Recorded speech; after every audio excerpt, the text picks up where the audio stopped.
Hello friend, आज फिर मैं आप सभी के साथ शेयर करने वाली हूँ एक टॉपिक और उस टॉपिक का नाम है सफलता। जी हाँ, आज हम बात करने वाले हैं सफलता के बारे में। सफलता एक बहुत ही खूबसूरत शब्द है, अगर बोला जाए तो ब्यूटीफुल वर्ड। और सफलता को न जाने लोग कितने नाम दिए हैं। किसी ने इसे कामयाबी, तो किसी ने उन्नति, तो किसी ने इसे प्रगति कहा है। मतलब सफलता को हर एक इंसान ने उसे अलग अलग तरीके से इसे नाम दिए हैं। किसी की नज़र में वो कामयाबी है सफलता, तो किसी की नज़र में उन्नति है, तो किसी की नज़र में प्रगति है। हमें भी बचपन से सिखाया जाता है कि सफल बनो, लेकिन क्या होता है सफल होना ये हमें पता ही नहीं होता।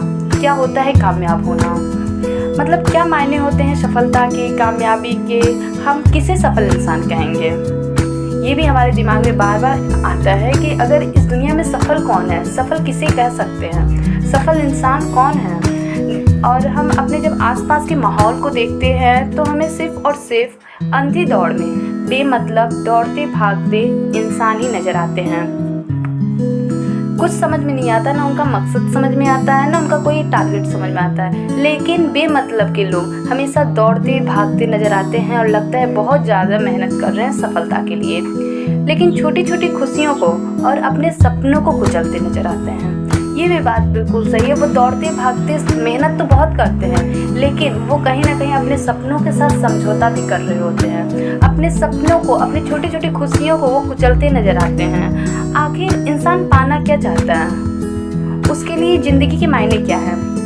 फ्रेंड, ये जो ज़िंदगी है, आपने अक्सर ज़िंदगी के बारे में अलग अलग बातें सुनी होंगी। किसी ने कहा है कि ज़िंदगी एक संघर्ष है, किसी ने कहा है युद्ध है, किसी ने कहा खेल है, किसी ने कहा जुआ है, किसी ने कहा इसे कविता है, तो किसी ने कहा ये गज़ल है। यानी जितने लोग उतनी बात होते हैं। मतलब ज़िंदगी को भी लोग अलग अलग तरीके से देखते हैं। किसी के लिए ज़िंदगी बहुत खूबसूरत है, किसी के लिए ज़िंदगी जुआ है, किसी के लिए खेल है, किसी के लिए युद्ध है। न जाने ज़िंदगी के लिए लोग क्या क्या ज़िंदगी के बारे में बोलते हैं। पर आपको क्या लगता है, जीवन संघर्ष है, युद्ध है या कुछ और। लेकिन अगर हम अपनी बात करें तो मेरे हिसाब से वास्तव में अगर देखा जाए तो ज़िंदगी एक खूबसूरत सा पल है, एक खूबसूरत सा उत्सव कर सकते हैं, एक फेस्टिवल है जिसका हमें हमेशा कहीं ना कहीं एंजॉय करना चाहिए, हमेशा उसका आनंद लेना चाहिए। और एक कहीं ना कहीं जो हम लोग का जीवन है, हम लोग की जो ज़िंदगी है, एक यात्रा, एक जर्नी है। उस यात्रा को भी हमें कहीं ना कहीं बहुत अच्छे से उसका एंजॉय करते हुए उस यात्रा को पूरा करना है। और आपको एक बात बताना चाहेंगे कि हर एक इंसान जो भी इस धरती पर आया है, हर इंसान को भगवान ने भेजा है। और सभी इंसान को जब भगवान ने भेजा है तो सभी इंसान को एक मकसद के लिए ही यहाँ पर भेजा है। कहीं ना कहीं एक मकसद है जिसके लिए आपको भगवान ने, आपको गॉड, आपको ऊपर वाले ने इस धरती पर, इस खूबसूरत सी धरती पर आपको भेजा है। बस क्या होता है कि हम उस मकसद को नहीं पहचान पाते और अपनी ज़िंदगी को कहीं ना कहीं बेमतलब की दौड़ भाग में बिताते रहते हैं। इसलिए हमें ज़रूरत है तो हमें अपने मकसद को पहचान कर उसी हिसाब से जीना हमारा कर्म है। लेकिन अफसोस की बात है, अधिकतर लोग ज़िंदगी के यथार्थ को ही नहीं समझते, उसके पूरे कथा को, पूरी बातों को नहीं समझते। वो बेमतलब कि बिना मन के, बिना कोई उद्देश्य के ज़िंदगी को गुजारते हैं। और जिसकी ज़िंदगी में कोई उद्देश्य नहीं है, जिसकी ज़िंदगी में कोई लक्ष्य नहीं है, उसकी ज़िंदगी ऐसे ही कहीं ना कहीं व्यर्थ है। ज़्यादातर लोग अपने भविष्य के लिए बड़ी बड़ी बातें करते हैं, बड़े बड़े सपने देखते हैं, बड़ी बड़ी अपेक्षाएं होती हैं। सब कामयाब होना चाहता है, सब लोग अमीर होना चाहता है, सुखी होना चाहता है। लेकिन यदि सपने सच नहीं होते तो कुछ लोग डिप्रेशन के शिकार भी हो जाते हैं। बिल्कुल, ये तो बात आप बिल्कुल अच्छी तरह समझते हैं कि जब इंसान के सपने पूरे नहीं होते तो वो इंसान कहीं ना कहीं डिप्रेशन का शिकार हो जाता है और ज़िंदगी से हार जाता है। और वे ज़िंदगी की हर बड़ी छोटी चीज़ों के साथ समझौता करना शुरू कर देता है। ऐसे लोग अपनी सफलता के लिए, जो उनकी सफलता है उसके लिए, कभी अपनी किस्मत को, कभी हालात को, कभी खुद को कोसते हैं। ऐसे लोग ज़िंदगी नहीं जीते बल्कि ज़िंदगी का अपमान करते हैं, अपने जीवन का अपमान करते हैं। हर इंसान के लिए सफलता के मायने अलग अलग होते हैं, लेकिन अधिकतर लोग भौतिक सुख को ही सफलता मान लेते हैं। जैसे कि हर लोग की चाहत होती है मेरे घर में भौतिक सुख, मतलब कि फ्रिज, कूलर, ये सब कहीं ना कहीं भौतिक ही सुख है। लोग सोचते हैं अगर ये सब चीज़ मेरे पास है तो हम सफल हैं, पर हमें लगता है आई थिंक ऐसा नहीं है। क्योंकि मैंने एक व्यक्ति से पूछा कि भैया क्या आप सुखी हो? तो उस व्यक्ति ने, जो वो भैया थे, वो बोले कि मेरे पास बहुत बड़ा बंगला है, लाखों रुपए है बैंक में, गाड़ियाँ हैं, नौकर चाकर हैं। तो फिर मैंने पूछा कि क्या आप सुखी हैं? तो उन्होंने फिर जवाब दिया, मेरे पास 3 कंपनियां हैं, बड़े लोगों के साथ उठना बैठना है, इसलिए हम कह सकते हैं कि हाँ मैं सुखी हूँ। तो फिर मैंने उनसे कहा कि लेकिन आपके जो चेहरे पे तनाव है, शरीर में थकान है, आंखें बताती हैं कि आप ठीक से सो भी नहीं पाते। तो आप उनके जवाब को ध्यान से सुनिएगा। उन्होंने जवाब क्या दिया? उन्होंने कहा कि मेरे पास इतनी 3 कंपनियां हैं, इतने सारे पैसे हैं, बैंक बैलेंस सब कुछ है, तो हम रात को ठीक से सो कहाँ पाते हैं, सो भी नहीं पाते, थक जाते हैं। तो बताइए हम तब भी हम सुखी तो हैं क्योंकि इतना कुछ है, लेकिन सो ही नहीं पाते क्योंकि मेरे पास इतना कुछ है, उसका टेंशन भी तो हमें लगा रहता है। तो आप मेरा सवाल आपसे है कि आप क्या कह सकते हैं कि वो व्यक्ति सुखी है? जो चैन की नींद नहीं ले सकता, जो खुद सो नहीं पा रहा है, वो सुखी कहाँ से है? क्या उसके पास बंगले हैं, उसके पास बैंक बैलेंस है, उसके पास नौकर चाकर है, उसके पास बड़ी बड़ी फैक्ट्रियाँ, कंपनी का मालिक है, तो क्या वो सुखी है? एग्जैक्टली में अगर बदला जाए तो क्या वो सुखी है?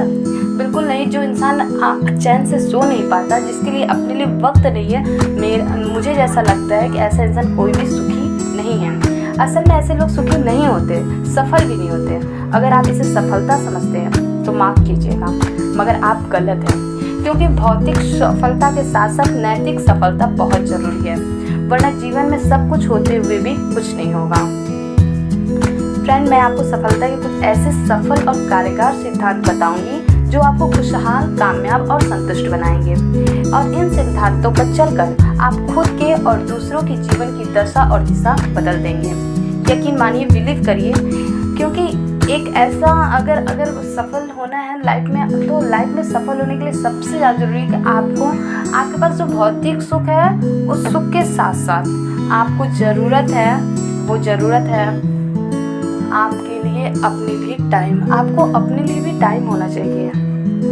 आप समझ रहे होंगे कि हम क्या कहना चाहते हैं। इसलिए अगर कोई व्यक्ति, अगर आपके पास टाइम नहीं है तो आप सफल नहीं हैं। आपके पास सब कुछ है लेकिन आप सफल नहीं हैं। मेरा एक सवाल है, मैं अक्सर लोगों से पूछती हूँ तो बड़ी हैरानी होती है कि उनके पास सीधे इससे सवाल का कोई जवाब नहीं होता। सवाल बहुत छोटा है लेकिन बहुत सीरियस है, बहुत गंभीर है। सवाल है कि क्या कभी आपने अपने बारे में सोचा है? कोई वक्त, कोई पल जब आप सिर्फ अपनी सफलता, अपनी खुशी, अपने स्वास्थ्य, अपने धन दौलत के बारे में सोच रहे थे? मैं जानती हूँ कि आप लोग नहीं सोचे होंगे। मुझे मालूम है, हर व्यक्ति सोचता है लेकिन दूसरों के बारे में। हर व्यक्ति सोचता है लेकिन वो सोचता है किसके बारे में? दूसरों के बारे में। वो हमेशा दूसरों के ही चक्कर में पड़ा होता है। उसके पास कितना है, क्या है, उसके घर में क्या हो रहा है। वो सोचता है कि माँ बाप, भाई बहन, पड़ोसी, समाज, देश, दुनिया की खुशहाली, सुख समृद्धि के बारे में। लेकिन जिंदगी की फिल्म जिसके हीरो आप स्वयं हैं। जिंदगी जो हमारी है कहीं ना कहीं एक फिल्म की तरह है, एक मूवी की तरह है, लेकिन उसके हीरो और हीरोइन आप खुद हो। वो कैसी होगी, कैसा दिखेगा, क्या करेगा, क्या शौक होंगे। मुझे तो लगता है यदि आप इस हीरो की 1-2 बात पर फोकस कर लें तो आपका सब कुछ बदल जाएगा। मेरा कहने का मतलब है कि आपको अगर किसी चीज़ पे फोकस करना है तो वो खुद पर करना है। आप चाहते क्या हो, आपके शौक क्या है, आपको कैसी लाइफ चाहिए। और मुझे लगता है कि यदि आप लगता है कि अगर आप हीरो की तरह महान अपने आप को बनाए, आप हमेशा दूसरों के बारे में सोचते हैं तो आपको कुछ नहीं मिलेगा। आपको सबसे पहले खुद को जानना है, खुद को समझना है, और उसके लिए आपको अपने लिए समय निकालना पड़ेगा। और बड़े ताज्जुब की बात है, 2 से 5% लोग ही ऐसे हैं जो स्वयं के बारे में सोचते हैं। और बड़ी मज़ेदार बात है कि सफलता का प्रतिशत भी इतना है, 2 से 5 ही प्रतिशत। 2 से 5 ही प्रतिशत लोग सफल हो पाते हैं। आप सफल होना चाहते हैं तो खुद के बारे में सोचना शुरू कर दें और इसके लिए अपने मन को एकाग्र करें। अभी से तुरंत यदि संसार का हर इंसान अपनी सफलता, अपनी खुशी के बारे में एकांत में या एकाग्र होकर मन से सोचे तो हर कोई सफल हो जाएगा। अब आप सोच रहे होंगे कि मन क्या है और इसे एकाग्र कैसे करें। तो आइए आपके मन के बारे में मैं बात करूं। यह 2 अक्षरों से बना है मन। बड़ा ही चमत्कारिक, बड़ा ही मैजिक, ये बहुत ही मैजिकल है। ये बहुत कुछ कर सकता है, बहुत कुछ है इसके साथ। और विज्ञान भी मानता है कि मन को अगर हम लोग साध कर हम संसार में कोई भी सुख को प्राप्त कर सकते हैं। वो चाहे आर्थिक सुख हो, सामाजिक हो, शारीरिक हो, मानसिक हो या भौतिक हो। ये मन की शांति ही तो थी जिसके किसी की देवता, किसी के को संत, तो किसी को पैगंबर, तो किसी को तीर्थकर बना दिया। सारे आविष्कार, सारी खोजें इसी मन की शक्ति की देन है। मन के ही इस्तेमाल से कोई भी साधारण से असाधारण बन सकता है। महात्मा गांधी एक साधारण व्यक्ति थे, मगर अपने मन को साधकर वह विश्व के महानतम व्यक्तित्व हो गए। उनके पास कौन सा धन था? सिपाही या अलादीन का चिराग था? ऐसा कुछ भी नहीं था, फिर भी वो आज एक महान लोगों में गिने जाते हैं। महाभारत के संजय के पास कौन सा यंत्र था? वह जो युद्ध का आंखों देखा हाल धृतराष्ट्र और गांधारी को सुना देते थे। वे मन की शक्ति तो थी। फिर बात करें अगर अमिताभ बच्चन को, तो अमिताभ बच्चन को कौन नहीं जानता। उन्हें कभी उनकी लंबी पैरों के कारण, लंबी टांगों और खराब आवाज़ के कारण उनको अयोग्य घोषित कर दिया गया था। वे अपमानित हुए थे, लेकिन मन की शक्ति से उन्होंने कभी भी अपनी विफलता को सफलता में पर हावी नहीं होने दिया। उन्होंने हमेशा अपनी विफलता को ही सफलता में बदल दिया। ऐसे लाखों उदाहरण हैं, लाखों एग्जाम्पल हैं हम लोगों के सामने, जो बहुत कुछ इस दुनिया में और इस जगह में बदल कर अपने आप को सफल बना दिया है। मन की यह शक्ति हम सबके पास है, समान रूप से है। कि ऐसा नहीं है मन की शक्ति जो है किसी के पास ज़्यादा है, किसी के पास कम है। मन की जो होता है वो सबके पास एक ही जैसा होता है, सबके पास समान रूप में है। आप मन को साध कर दुनिया बदल सकते हैं, अपना मुकद्दर बदल सकते हैं। आपका मन बिजली की तरह है, जिसका आप उपयोग तो करते हैं पर देख नहीं पाते। ठीक वैसे ही हम मन को देख नहीं पाते। मन कंप्यूटर की तरह है। कंप्यूटर को भी हम लोगों ने कहीं ना कहीं देखा है, कंप्यूटर को जानते भी हैं कि कंप्यूटर की क्षमता उसमें मौजूद सॉफ्टवेयर से होती है। यदि कंप्यूटर में ज्योतिषी का सॉफ्टवेयर है तो कंप्यूटर ज्योतिषी गणना कर पाएगा। यदि अकाउंटिंग का सॉफ्टवेयर है तो उसमें अकाउंटिंग कर पाएगा। इसमें जो सॉफ्टवेयर डाला जाएगा वो उसी की गणना शुरू करता है। मन भी एक कंप्यूटर की तरह है। विज्ञान कहता है आप इस कंप्यूटर में भी कभी कोई दूसरा सॉफ्टवेयर डाल सकते हैं। खुश रहने का सॉफ्टवेयर, कामयाब होने का सॉफ्टवेयर, सफल होने का सॉफ्टवेयर। आप मन के बदौलत दुनिया में राज कर सकते हैं। बिल्कुल, मन हम लोग का बहुत ही स्ट्रांग होता है, बहुत ही मैजिकल पावर होता है उसमें। आप चाहिए तो अपने मन की ही बदौलत आप बहुत कुछ कर सकते हैं। अच्छा, आप जानते हैं कि हमारे पास 2 मन है। एक बाहरी मन होता है, एक दूसरा आंतरिक मन होता है। एक चेतन मन होता है तो दूसरा अचेतन मन होता है। मतलब एक कॉन्शियस माइंड, एक सबकॉन्शियस माइंड। एक जागृत मन तो दूसरा अर्ध जागृत मन। यह चेतन और अवचेतन मन हिमशिला की तरह होते हैं। जब हिमशिला पानी में तैरती है तो सिर्फ 10% भाग ही दिखता है, 90% भाग पानी के अंदर होता है। ठीक वैसे ही हमारा जागृत मन, जिसका 10% हिस्सा हम महसूस करते हैं और 90% हिस्सा जो अर्ध जागृत मन है उसे अनुभव नहीं कर पाते।